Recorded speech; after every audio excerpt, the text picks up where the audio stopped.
अस्सलाम वालेकुम दोस्तों, मेरा नाम है अली और सर हमेशा की तरह मौजूद है दाऊद और आप देख रहे हैं जिस वक्त क्रिकेट अवर एडी शो क्योंकि देखना तो दूसरे लोगों से बात करने जा रहे हैं। बात करेंगे जी आज आपके साथ कि पाकिस्तान को कल बड़ी इबरतनाक जो है शिकस्त हुई है, जिसके बाद जो है फैंस में एक बड़ा गुस्सा पाया जा रहा है और फैंस की एक बड़ी हाई डिमांड आ रही है कि भाई खुदा के लिए जो है स्क्वाड में जो है वो कोई तब्दीलियां कीजिए। तो क्या स्क्वाड में जो है पॉसिबल तौर पर जो तब्दीलियां हो सकती हैं, कौन हो सकता है इन, कौन हो सकता है आउट, क्या आकिब जावेद जो है इसके ऊपर कोई गौर फिक्र कर रहे हैं, क्या कहानी है कंप्लीट आपको बताएंगे। तो अगर आप हमारे चैनल पर नहीं पहली बार आए चैनल को लाजमी सब्सक्राइब करें, साथ ही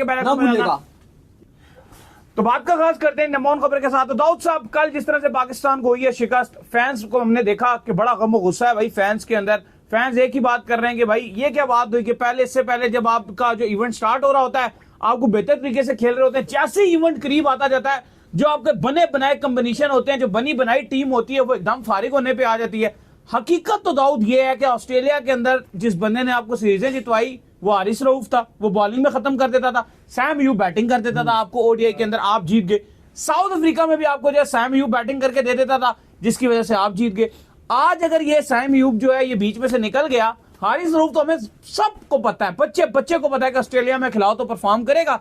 ऑस्ट्रेलिया से बाहर दुनिया के किसी कोने में भी ले जाओ, मतलब एशियन कंडीशन के अंदर, उसका मुश्किल ही है। तो अब क्या लग रहा है कि क्या आकिब जावेद किन तब्दीलियों पर गौर करेंगे? जैसे खबर हमने पहले भी दी थी कि तैयब ताहिर की अपडेट आ रही थी कि सुफियान मुकीम को जो हो सकता है एंट्री मिल जाए।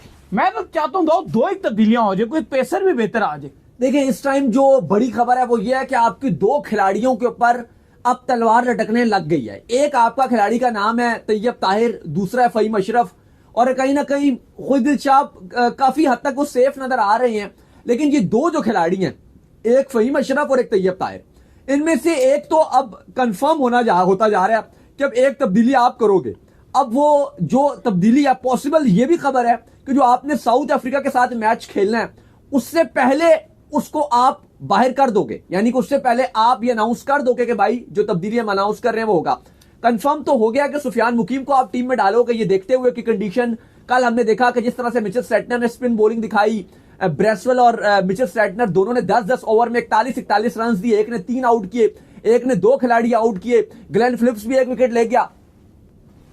तो सिचुएशन जो है वो काफी खराब नजर आ रही है, क्योंकि देखो कहीं ना कहीं न्यूजीलैंड ने आपको पहले ही मैच में हराने के बाद सबको बता दिया कि भाई आपकी तैयारी कहां है और आप कहां पर खड़े हुए हो। देखो, जैसे आपने बात की, कल भी मैं ये बात कर रहा था कि मैं तो आपकी जो फास्ट बॉलिंग अटैक है, जो आपका ट्रायो जिसको आप खिलाते हो, मैं तो उससे एग्री नहीं करता कि ये 3 आपके बेस्ट बॉलर हैं और ये आपको चैंपियंस ट्रॉफी जितवाने के लिए जा रहे हैं। इन 3 में से एक को तो आपको बाहर करना पड़ेगा। अगर बाहर नहीं, मतलब बेंच आपको करना पड़ेगा। मैं ये नहीं बोल रहा आप स्क्वाड से बाहर कर दो, लेकिन आपको ये 3 जो है, शाहीन है, रऊफ है, आपका नसीम, और वैसे भी अब रऊफ ने तो कल बैटिंग भी नहीं की, हारिस रऊफ ने, वो तो वैसे ही आपके ऊपर, उसके ऊपर काले बादल मंडला रहे हैं, उसकी फिटनेस सवालिया निशान रहेगी। तो अब हसनैन है, हसनैन वैसे ही अपना रिहैब कर रहा है, वो तो वैसे ही फिट नहीं है। मतलब अगर आप बोलो कि हसनैन रेडी टू प्ले, तो वो तो कहा गया था, पहले ही पता चल गया था कि वो जो कल मैच हुआ है न्यूजीलैंड का, उसके लिए हसनैन अवेलेबल ही नहीं था। यही बात है। साउथ शकील को शोल्डर पे चोट लगी थी, वो अवेलेबल नहीं था, और हसनैन का रिहैब पूरा नहीं था, फिटनेस मसाइल थे, वो भी अवेलेबल नहीं था। ये दो तो प्लेयर्स कल अवेलेबल भी नहीं थे आपकी सिलेक्शन के लिए। तो अगर आपका हारिस रऊफ ने कल बैटिंग नहीं की, इवन आपने कहा जिसको फील्डिंग के लिए हमने भेजा, लेकिन आप उसको प्रेशर नहीं डालना चाहते थे, वो बाहर ही थे, हारिस रऊफ आपके आउट ही थे। हारिस रऊफ आपको बिल्कुल नजर नहीं आया उसके बाद जब उनको चोट लगी है। अब इशू ये हो गया अली साहब कि हारिस रऊफ का वैसे सवालिया निशान आ गया। शाहीन आपने कल देख लिया, कल 3 ओवर्स में उनका क्या हाल हुआ है, आखिरी 88 रन उन्होंने खाए हैं। इवन पहले 6 ओवर बड़े अच्छे थे उनके, 7 ओवर अच्छे थे, लेकिन बाद में क्या हो गया, नसीम शाह की बॉलिंग आपके सामने है। तो भाई अब आपके पास जो 12 फरवरी है उससे पहले आपको जो स्क्वाड में तब्दीली करनी है आपको करनी है, बाद में आपको अलाउ नहीं होगा। नहीं, बाद में तो बहुत ज्यादा टेक्निकल चीजें आ जाती है और टेक्निकल में आप कभी भी नहीं करते हो। 2023 वर्ल्ड कप के अंदर जिस वक्त जो है वो आपके इब्रार जो है वो बाहर बैठे हुए थे, लगातार जो है बात होती रही यार एक स्पिनर होना चाहिए, एक स्पिनर होना चाहिए, लेकिन आप भी बजिद थे कि नहीं हमारे पेसर ही खेलेंगे, हमारे पेसर ही खेलेंगे। और बाद में हमने देखा आपने तब्दीली नहीं की, आपने देखा कि दुनिया जो है स्पिन के थ्रू जीत रही है, सारा कुछ कर रही है, लेकिन आपके मगज ऐसे फंसे हुए थे कि आपने वहां पर कुछ किया ही नहीं। तो भाईजान अभी आपको जो है स्क्वाड के अंदर जो है तब्दीली करनी पड़ेगी, आपको सुफियान मुकीम को एक ऐड करना पड़ेगा, और अगर आपने फहीम अशरफ को रखा हुआ तो यार फिर उसकी जगह को बॉलर ही रख लो तो बेहतर है। फहीम का ऑन द सीरियस नोट कोई रोल नजर नहीं आ रहा, और अगर आप तैयब ताहिर को भी रखना चाहते हो और आप चाहते हो कि हम फहीम अशरफ की जगह में अगर स्पिनर को ले आए तो वो भी एक बेहतर ऑप्शन है, बेशक वो भी कर लो। मैं भी तैयब ताहिर ने जिस तरह आज भी आपको कुछ ना कुछ रन तो करके दिए ही थे कल जो मैच हमारा हुआ है, लेकिन जो तैयब ताहिर है वो आपको हो सकता है बेहतर रन कर दे। फहीम अशरफ से आपको उम्मीद क्या है? एक बात है, फहीम अशरफ जिस नंबर के ऊपर खेलेगा, हमें फहीम अशरफ से उम्मीद क्या है? फहीम अशरफ से हम एज ऑलराउंडर अगर हम किसी को देखते हैं, जैसे इंडियन टीम में हार्दिक पांड्या या और बड़े डिफरेंट ऑलराउंडर्स हैं, फिर उनके अंदर हम ये कैटेगरी देखते हैं, यार ये छक्के भी मारेगा और ये 6-7 ओवर भी करेगा। क्या इस कंडीशन के अंदर, जो इस वक्त कंडीशन पाकिस्तान में बन रही है, जैसे हमने लाहौर की तो कल एक्सपोज होगी कि लाहौर के अंदर जितना भी बेहतर कर लो कंडीशन फ्लैट ही रोल लाहौर में रहेगी, और कराची का तुम्हें पहले ही पता है कि वो फ्लैट विकेटें रहती है। याद होगा आपको बाबर आजम ने टेस्ट में वहां पे 196 भी इवन जो है वो किया था। तो इस सब के अंदर फहीम बॉलिंग क्या करेगा? देखो, अगर थोड़ी सी साउथ अफ्रीका जैसी विकेट हो ना, वो जहां पर वो थोड़े से कम पेसर भी जो टिप्पा टिप्पा मार लेते हैं, फहीम का फिर भी रोल है। ऐसे फहीम क्या करेगा? देखो, जो सिलेक्शन कमेटी की एक्चुअली जो डिबेट स्टार्ट हुई है ना, वो तैयब ताहिर की वजह से नहीं हुई, वो फहीम की वजह से ही हुई है। क्योंकि एक जो चलना शुरू हो गया था और बहुत ज्यादा ये हाइप पकड़ गया कि जो एक पॉलिटिकल इन्फ्लुएंस रहा है, उनकी बड़े मियां नवाज शरीफ के साथ तस्वीर बड़ी वायरल हुई थी जो आपके फहीम अशरफ हैं, और कहा गया कि राणा फहीम अशरफ को उनका और कुछ पॉलिटिशियंस के इन्फ्लुएंस की वजह से टीम में डाला गया। बाद में सिलेक्शन कमेटी ने इस हवाले से बात की कि नहीं जी, हमने कोई इस तरह की चीज नोट नहीं की, हमने बीपीएल की परफॉर्मेंस पे डाला है। फिर मोहसिन नकवी आपके चेयरमैन है, उन्होंने कहा कि अगर कोई ऐसी चीज है तो आप मेरिट की बुनियाद पर टीम सेलेक्ट कीजिए, अगर कुछ आपने ऐसा कुछ किया तो आप टीम में नजरसानी कीजिए और टीम बिल्कुल प्योरली मेरिट पे होनी चाहिए। उसके बाद फिर सिलेक्शन कमेटी ने कहा कि चलो जी हम देखते हैं और हम एक आध तब्दीली कर लेते हैं, और फिर सिलेक्शन कमेटी ने सोचा जी कि तैयब ताहिर को बाहर कर दें। लेकिन अली, मैं अब एक और चीज सोच रहा हूं कि पहले तो मुझे लगता है कि अगर आपको सबसे पहले किसी को बाहर करना है तो वो फहीम अशरफ को करना है, और उसकी जगह आप सुफियान मुकीम को लाओ। तैयब ताहिर को इसलिए भी आप अगर थोड़ा सा बेनिफिट ऑफ डाउट दे सकते हो क्योंकि अभी आपका कमरान गुलाम की भी फॉर्म नहीं है। मुझे तो लगता है कमरान गुलाम को तो आप बिला वजह प्लेइंग 11 में खिला रहे हो। अगर साउथ शकील जैसा टेक्निकल खिलाड़ी आपके पास बैठा हुआ है, जो आपके, मेरा स्टिल मानना है कि पाकिस्तान टीम में जो सबसे बेहतर परफॉर्म कर रहा है वो साउथ शकील ही है। टेस्ट में भी हमने देख लिया, इवन जब बाबर आप करते रहते हैं, साउथ ज्यादा टेक्निकली साउंड बैट्समैन है, स्पिन के अगेंस्ट इतनी मुश्किल कंडीशन में खड़ा हो जाता है। तो कामरान गुलाम का तो जो तीसरा नंबर है ना, खुदारा वो उससे निकालो, वो साउथ शकील को दो यार तीसरा नंबर। कामरान फंसे हुए हो, 3 मैच निकाल जाओगे। साउथ शकील तुम्हें इंडिया में भी रन करके देकर गया था 2023 वर्ल्ड कप में, याद है ना आपको? वहां पे भी सारे जहां फुस हो रहे थे वो रन कर रहा था वहां पर भी। तो आप ये भी कर सकते हो कि 3 पे आप साउथ शकील को रख सकते हो, 4 पे रिजवान और 5 पे आप फिर तैयब ताहिर को एडजस्ट कर सकते हो कि अगर आपको लगे कि थोड़ा तेज भी खेलता है, फ्लैट विकेट्स हैं, चलो आज उसका अच्छा कैच पकड़ा गया, लेकिन थोड़ा एक दिन भला चल गया तो नजर आ रहा था। क्योंकि उसके ऊपर तो आपने प्रेशर भी डाला हुआ है ना कि तू अभी नहीं तो निकला, अभी तू गया, मतलब अभी तलवार गर्दन पे लगाई हुई है कि अभी तेरे से परफॉर्मेंस तो छुरी चला देंगे। मतलब ऐसे आपने समहाउ कंडीशन उसके लिए तो क्रिएट की है, फिर भी उसने कुछ समहाउ 30 रन बना के दिए आपको, जो ठीक ही थे एज कंपेरिजन। अगर आप बाबर की बैटिंग कल देखते हैं, रिजवान की बैटिंग देखते हैं, तो उसके तो 30 बड़े अच्छे नजर आ रहे थे,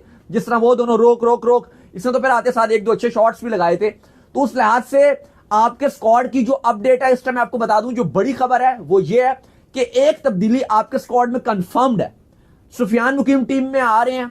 अब पहले तक जो खबरें थी वो तैयब ताहिर के हवाले से थी, अब खबरें ये भी है कि फहीम को भी बाहर किया जा सकता है और उनकी जगह आपके सुफियान मुकीम आ सकते हैं। पहली तब्दीली तो ये कंफर्म्ड है। लेकिन कल की जो हार हुई है उसके बाद अब ये डिबेट भी चलना शुरू हो गई है कि बाकियों का भी जायजा लीजिए। हारिस रऊफ की फिटनेस इंपॉर्टेंट है, हसनैन का भी अब अनफिट है, 2 तो आपके फास्ट बॉलर अनफिट है। जो आप देखो ना, आपके 4 फास्ट बॉलर आपने रखे हुए इस टीम में, इसमें से एक पहले अनफिट था, अब दूसरा भी हो गया और 2 की फॉर्म आपके सामने है। तो उसमें भी अब आपको नजरसानी करनी है कि उनका क्या करना है, वो जो आपके अनफिट 2 फास्ट बॉलर हैं। फिर फहीम अशरफ की जगह अगर आप एक सुफियान मुकीम को लाते हो तो अब आपकी कॉम्बिनेशन थोड़ा सा आपको इधर उधर करना पड़ेगा और आपके पास टाइम बहुत कम है। यही 2 दिन है, 48 घंटे हैं जिसमें आपने अपनी टीम में तब्दीलियां करनी है, बाकी फिर आपके पास टाइम खत्म हो जाएगा। सर पे चैंपियंस ट्रॉफी खड़ी है, इसलिए हम बात कर रहे थे कि यार आप पहले स्क्वाड थोड़ा अनाउंस करो, आपने लास्ट मोमेंट पे तो अनाउंस किया, सब टीमों ने अपने स्क्वाड अनाउंस कर दिए, 7 टीम्स के अनाउंस हो गए। एक आपने अपनी फसूड़ी बचा के रखी हुई थी कि हमने अपना स्क्वाड अनाउंस नहीं करना, पता नहीं कौन से नाम अनाउंस, वही स्क्वाड है जो अनाउंस किया था, वही हमने 100 बार 14 नाम बताए हुए थे कि ये 14 नाम होंगे। एक 15वां नाम हमने नहीं बताया था फहीम अशरफ का, वो हमें 2 घंटे पहले पता चला था। जब स्क्वाड आपका 6 बजे अनाउंस हुआ, हमारे पास 4 बजे पता चल गया था कि फहीम आ रहा है, 4 बजे पता चला है। ये इन्होंने सरप्राइज रखा हुआ था, ये इन्होंने लास्ट मोमेंट पे चेंज किया, पहले सुफियान मुकीम को हटा के आमिर जमाल को हटा के फहीम अशरफ। एक ये नाम हमें नहीं पता था, बाकी 14 नाम हमें जुबान में रटे हुए, डेली आपको बताते थे कि 14 नाम है, ये 14 नाम है। तो भाई जब थे ये 14 नाम तो अनाउंस कर देते पहले ही, इतना लेट आपने स्क्वाड अनाउंस किया।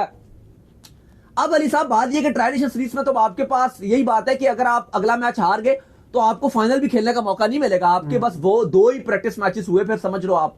और अब आप ये तब्दीली करने जा रहे हो कि एक आप सुफियान मुकीम को डाल रहे हो और एक अब आप कंसिडर कर रहे हो कि तैयब ताहिर का क्या किया जाए। बाकी हारिस रऊफ की अब फिटनेस पे बड़ा सवालिया निशान रहेगा, क्योंकि ऑलरेडी उनके पास वैरायटी शराइटी तो है नहीं, पेस पे वो चलते हैं। और अगर उनके शोल्डर पे ये जो उनको स्पैन पे चोट आया हुआ है, इनको खिंचाव आया हुआ है, तो ये तो उनके लिए मुश्किल होगी। इसलिए बैटिंग करने के लिए भी कल नहीं भेजा, वरना बैटिंग के लिए भेजा जा सकता था। इसका मतलब ये है कि वो मुकम्मल फिट नहीं है। अगर वो बैटिंग करने के लिए नहीं आए, इसका मतलब है कि बिल्कुल फिट नहीं थे। पीसीबी की प्रेस रिलीज इसमें कहा गया था बिल्कुल ठीक है वो। अगर वो बिल्कुल ठीक होते और प्रिकॉशनरी तौर पे उनसे बॉलिंग ना कराई होती तो बैटिंग तो आप करवा सकते थे, इतना इशू नहीं था। लेकिन 9 ही आउट हुए पाकिस्तान के, जिसका साफ मतलब यह है कि चीजें उतनी भी अच्छी नहीं है और उनका ये जो उनको जो दर्द है वो बढ़ सकता है। और उनके पास तो सिर्फ पेस है सीधा सीधा, ना उनके पास कोई स्लोअर वन है, ना उनकी गेंद स्विंग होती है, ना रिवर्स स्विंग करते हैं वो। तो ये मुश्किलात बनेगी आपके लिए, आपको तब्दीली करने की अब जरूरत पड़ेगी। एक से ज्यादा तब्दीलियां होंगी अब स्क्वाड के अंदर, क्योंकि हमें कुछ जरा ये भी कोट कर रहे हैं कि जो आकिब जावेद हैं वो भी सेटिस्फाइड नहीं नजर नहीं आ रहे। कोच आपके वो भी जो है अनसेटिस्फाई है इस टीम के साथ। और अब पॉसिबल तौर पर जो है वो 1-2 दिन के अंदर आपको कोई एक आधा नाम जो है वो जरूर आउट होता हुआ और एक आधा नाम जो है जरूर इस स्क्वाड के अंदर इन होता हुआ दिखेगा। बाकी जो ट्राई नेशन सीरीज है उसके अंदर यही चांस है आपके फाइनल खेलने का।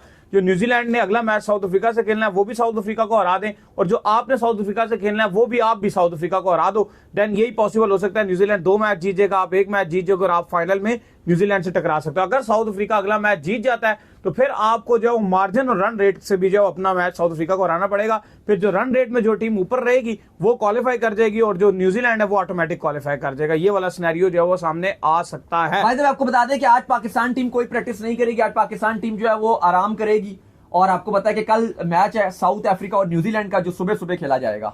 तो उम्मीद करते हैं आज हमारे शो आपको वीडियो को लाइक कीजिए, हमारे चैनल को सब्सक्राइब कीजिए, साथ ही बेल आइकन को बजाइए। एक और काम कर लीजिए, रोई कर लीजिए कि आप जो इंस्टाग्राम पर जाइए, इंस्टाग्राम पे मुझे फॉलो कर लीजिए, वहां पे मैं मौजूद हूं दाऊद क्रिकेट के नेम से। अगर आपको कोई सवाल हो तो भेजिएगा और उनको भी फॉलो कीजिए। मुझे फॉलो कीजिए, मैं ऑफिशियल के नाम से लिंक डिस्क्रिप्शन में मौजूद है, जाइए फॉलो कीजिए। नेक्स्ट वीडियो तब तक अल्लाह हाफिज़, ख्याल रखिएगा।